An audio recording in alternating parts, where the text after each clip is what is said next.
श्री राम आदि का मरु प्रदेश को पार करना। धूल से धूसर शरीर वाले वे तीनों उस यमुना नदी को देखकर प्रसन्नचित्त हुए और उसको नमस्कार करके उसमें स्नान करने का कर्तव्य पूरा किया। मधुर स्वाद वाले कंद और फल का आहार किया। तब राम ने कहा, इस नदी के पार हम कैसे जाएं?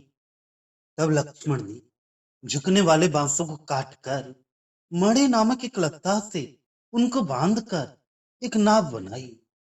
उस पर पर्वत समान पुष्ट कंधों वाले राम अपनी देवी सहित आसीन हुए। लक्ष्मण दोनों हाथों से उस नाव को ढकेलते हुए तैरकर उस बड़ी नदी के पार पहुंचे, जहां गन्ने की कोल्हुओं से इक्षु रस का प्रवाह बहकर खेतों को सींचता रहता है। उस अयोध्या के प्रभु राम के अनुज ने अपनी मंदर पर्वत समान पुष्पभूषित दोनों भुजाओं से बारी बारी से यमुना जल को ढकेलना आरंभ किया। तब जल आगे बढ़कर उदयाचल के निकटस्थ पूर्वी समुद्र को भी पार कर चला और पीछे की ओर बढ़ा हुआ जल पश्चिमी समुद्र में जा पहुंचा।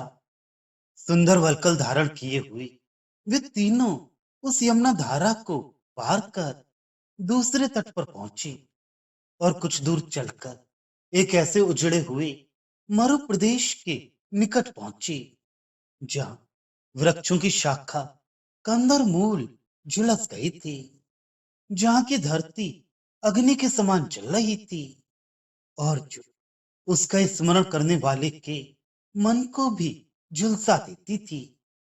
प्रभु ने सोचा, जानकी में इस मरु प्रदेश को पार करने का सामर्थ्य नहीं है। तुरंत ही सूर्य चंद्र के समान शीतल किरणें फैलने लगा। उष्णता से झुलते हुए वृक्ष पल्लवों से भर गए। दारुण अग्नि से पूर्ण प्रदेश में कमल वन छा गए। भुने हुए बीज जैसे उपल खंड बिखेरे गए पुष्पों के समान मृदु और शीतल हो गए। क्षीण तथा जली हुई लताएं कोमल पल्लव निकालने लगी। वहां के फुंकार करने वाले विषधर सर्प उनके विषदंतों में अमृत प्रकट हो जाने से अत्यंत आनंदित हो उठे। मेघ उमड़ घुमड़ कर गरज उठे और शीतल जल बिंदु बरसाने लगे। तीक्ष्ण शर लिए हुए व्याध लोग भी प्राणियों पर मुनियों के समान ही दया दिखाने लगे। बाघिनी भूख से हीन हो गई और सम्मुख आने वाले प्राणियों का आलिंगन करने लगी। हिरण शावक उनके थनों से दूध पीने लगे। शिलाओं के बिलों में रहने वाले दारुण विषधर सर्प अब पीड़ा मुक्त होकर ऐसे शांत हो रहे जैसे वे तरंगायित शीतल जल में पड़े हों। वहां के बनों के बांस जो पहले जल उठती थी, अब मुक्ता समान दांतों वाली नव युवतियों के कंधों के जैसे ही सुंदर दिखाई देने लगे। हरित कवल के समान हरियाली बिछ गई। स्थान स्थान पर मयूर पंख फैलाकर युवतियों के समान नृत्य भंगियां दिखाने लगे।